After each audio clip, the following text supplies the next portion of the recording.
Je n'avais pas appris le corps humain ni l'académie. Je n'ai jamais fait d'études académiques. Hein. Donc voilà, ce sont des choses malheureusement qui m'ont manqué parce que j'aurais bien aimé avoir eu le temps de bien étudier le corps humain. Ça m'aurait aidé certainement dans mon dessin.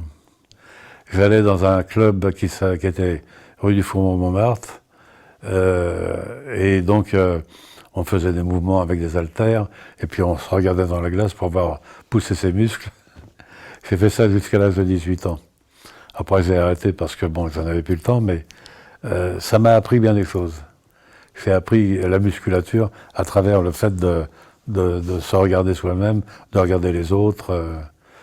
Je n'ai pas pu atteindre la perfection sur le corps féminin parce que je ne connaissais pas encore mon épouse et je ne me serais pas permis de dessiner des corps féminins comme ça, d'abord parce que ça ne m'était pas proposé. Hein. On dit que c'est ma femme qui m'a inspiré pour Falbala. Alors, c'est forcément vrai puisque tout le monde en parle.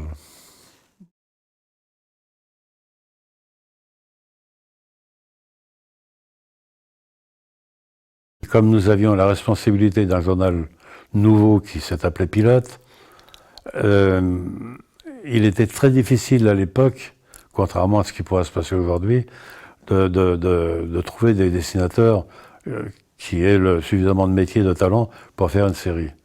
On avait demandé aux dessinateurs belges qu'on connaissait très bien à l'époque, mais qui ne pouvaient pas parce qu'ils étaient tenus par des contrats. Ils ne pouvaient pas travailler en dehors ni de Tintin ni de Spirou. Et donc, il a fallu remplir les pages du journal. C'est comme ça que j'ai dû prendre 2 séries, la série de Tanguy Laverdure et la série d'Astérix. Dans la même semaine, je devais changer de style. Un jour, c'était du style humour, le lendemain, c'était du style réaliste.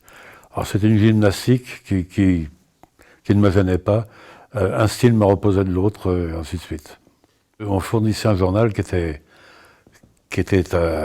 avalait toutes les aventures qu'on faisait. Hein. Et d'ailleurs, j'aurais pas compris qu'il fallait faire un brouillon.